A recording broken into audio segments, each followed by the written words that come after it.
All right, so here we are, just over the border from Lincoln, just across the airport road that leads to Hanscom Air Force Base today.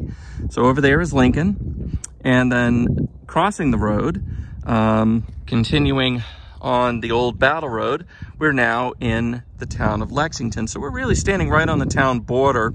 And actually, where the crosswalk is, approximately, there was a bridge called Nelson Bridge, because a lot of this area was owned by the Nelson family back in the 18th century. And the bridge crossed a small brook or seep that came down from the uplands, and actually still is there today, and it continues underneath the road. So right there was a bridge. So we're in Lincoln, you cross the bridge, you're in Lexington. Now, this is the site of one of the most stirring stories from April 19th, 1775, at about 1:30, somewhere between 1:30 and 2 o'clock in the afternoon. We call it Parker's Revenge.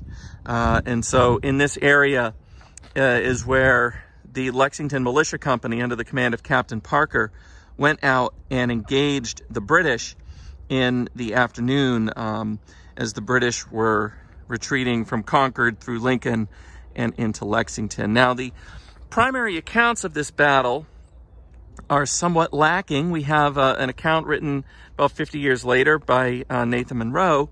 Said at the middle of the forenoon, Captain Parker collected part of his company, and he being with them. And he said they marched out to meet the regulars, and they met the regulars in the bounds of Lincoln, fired upon them, and continued to do so until they met their reinforcement in Lexington. So that's not a lot to go on. It does give us an area, so right in this border area, but where did it happen? So if you're looking around, looking for a place to ambush 700 British soldiers, where might you do that? And if you said right up on that rocky outcrop, you would be in very good company. Historians going all the way back to the early 20th century, from Frank W. Coburn and later historians said that that's where the fight occurred, right up on that rocky outcrop. But there's some troubling aspects to it. First of all, now if the British were to come right at it, yeah, it's a great piece of ground. But the problem is they're not going to do that. We talked about flankers earlier. So those flankers, as soon as they're across that bridge, are probably going to fan out into this wood lot, and it was wooded at the time, and approach it from the flank. And if that happens, there's no way off that hill, and you're going to be trapped between the flankers and the British column in the road.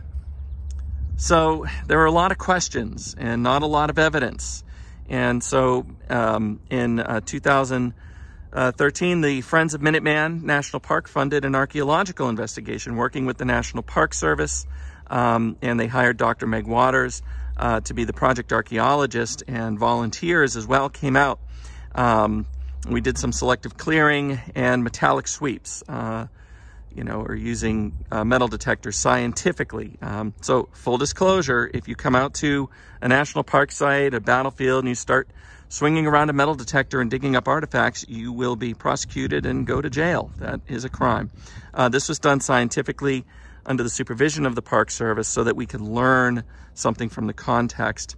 So let me talk a little bit about what we found. Now, first of all, they didn't find any evidence that there was a fight on that hill. But if you look to the left of the hill, that ridge, it was wooded, has dotted with large boulders, and it is also within striking distance of that bridge. So again, the colonists using a choke point. So what we think happened is the British column, their lead element called a vanguard, came off of the road and came out into these woods.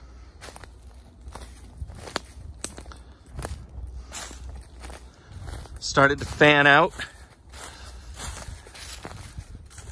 and faced off against the Lexington militia just up there. Continuing their deployments as they're running out. knowing that the column is right behind them and they've got to deal with this threat.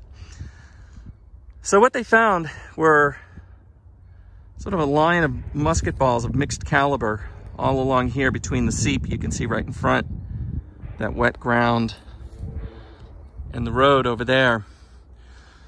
You know, different size balls, because remember, the colonists are carrying, you know, civilian sporting arms called fowling pieces, older military muskets, a big mix. And up on that ridge among the trees and the boulders, they found fired musket balls, all of military caliber, about 68 caliber, on the ridge, and then heading back that way, north and east, which is probably the way that the Lexington militia had left after firing upon the British. So once the British deployed their line, they took fire from the hill right up there from the Lexington militia, who then began to file off and head off to the next ambush site. And the British light infantry would have then, with bayonets fixed, started marching in extended order, good social distancing if you're in the light infantry, up this hill that the militia had just vacated, and held this ground as the column passed through. What's remarkable about this place, when you think about what happened to the Lexington Company early in the morning of April 19th of 1775, they got slaughtered. You know, 8 killed, 10 wounded in the space of a couple of minutes.